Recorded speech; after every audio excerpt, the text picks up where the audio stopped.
top sheath. It's a tendinous sheath. You're going to go to the eyes, and you have your orbicularis oculi. It's that whole eye. Next, you're going to go to the eyebrow ridge, which is your corrugator supercilii. So it is the ridge, it's not this part. It's all the way from down here, and it can go all the way up. Yeah, so I could pin it anywhere along that line. Just think if you would look really supercilly without eyebrows. Zygomaticus, you have two zygomaticus. Zygomaticus major is larger than zygomaticus minor. Zygomaticus major, zygomaticus minor. Next, we're going to go to your orbicularis oris, which is your mouth. Orbicularis oris. Next, you're going to go to your buccinator, which is your cheek. If you buckle your cheek, both of these white triangles are your buccinator. It is one muscle in real life, but it is not three-dimensional. Next, you're going to go to your mentalis. Oh, that's right here. Sorry, guys. I read the word masseter. Mentalis is your chin. Next, you're going to go off the side of your mouth, which is your risoris. Risoris is off the side of your mouth. Next, you're going to go to your nasalis, which is your nose. Then we're going to go next to the nose, and you have a levator labii superior oris. This is your levator labii superior oris. It levitates the mouth, it lays by the nose, and it's superior to your oris. Next to that, we have our levator anguli oris.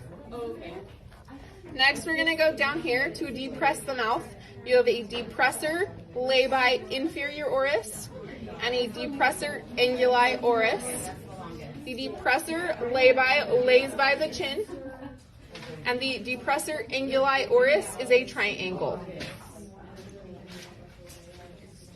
Next, you're going to go to your temporalis,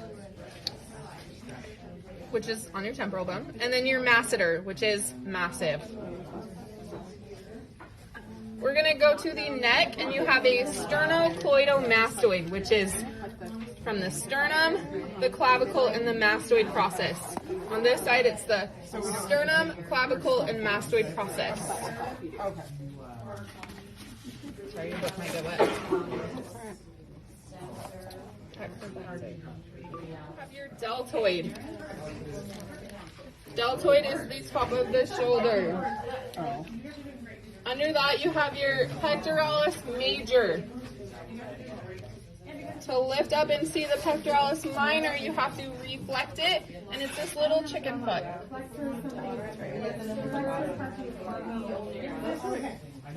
Going down the arm, you have your biceps brachii. Breaks into two heads. Underneath that, we have our brachialis. So you're going to look on the lateral side of the biceps brachii, that's your brachialis.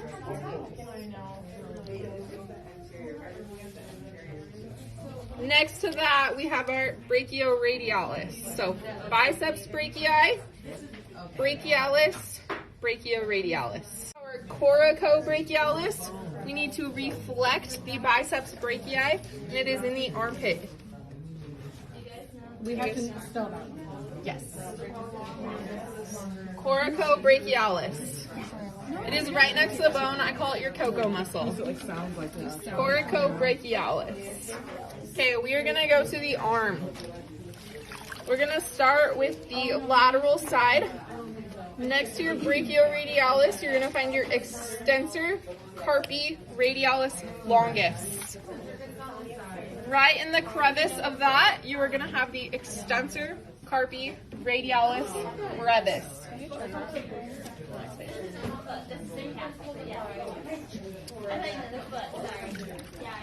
going to just go this way. I'm going to stray away from the book for a second.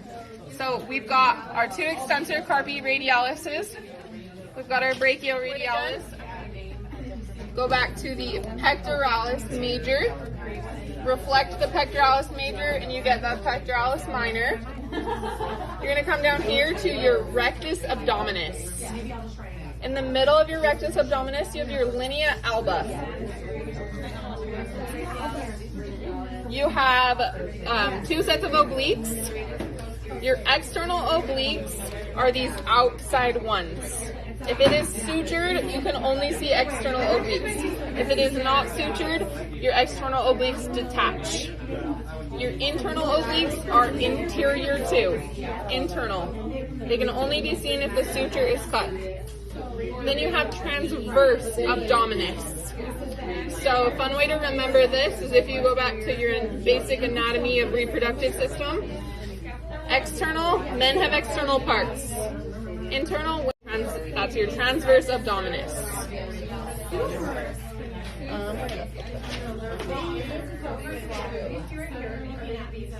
Okay, we're gonna move down here. Right here you have your iliasoas muscles. Iliasoas, that is the whole group of muscles. If you were going to go on the one that is lateral and on top of the iliac crest, that is your iliacus. On top of the iliac crest is your iliacus. Right next to that is your psoas major, because it is big. And right next to that is your psoas minor, because it is small. Iliacus, psoas major, psoas minor. Next we're going to go to the side of the leg. The outside is your tensor fasciae latae. You're going to reach in your pocket to get your 10 to pay for your latte. This guy right here, this is your sartorius. If it is truly correct in your body, it kind of makes an S. It goes from the outside in. Sartorius. Next, we're going to go to our quadriceps. You have 4 quadriceps muscles. 3 of them have the word vastus in it, and 1 of them is different. Let's find the different guy first. He's connected to our patella. Rectus femoris. It is on top of your femur. And if you can remember, rectus abdominis is in the front. Rectus femoris is also in the front.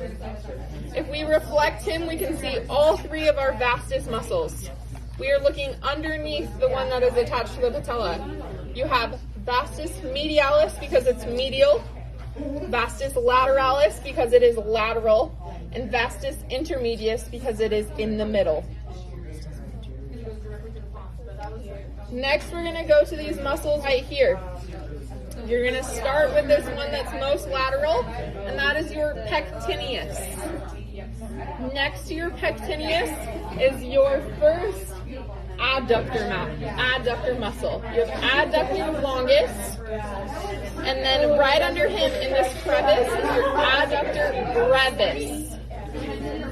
Adductor longus, adductor brevis.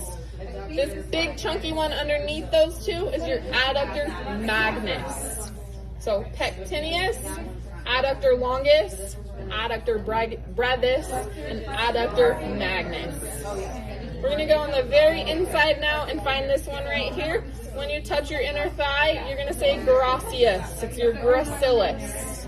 Gracilis. Make sure you pay attention to the innervations and insertions for these 2, as they can be very mistaken if they're on your foot. You have tibialis anterior because we are on the tibia and on the anterior side. Next to him, we have a little muscle right here. This is our extensor digitorum longus. Oh my goodness, guys, sorry. Extensor digitorum longus.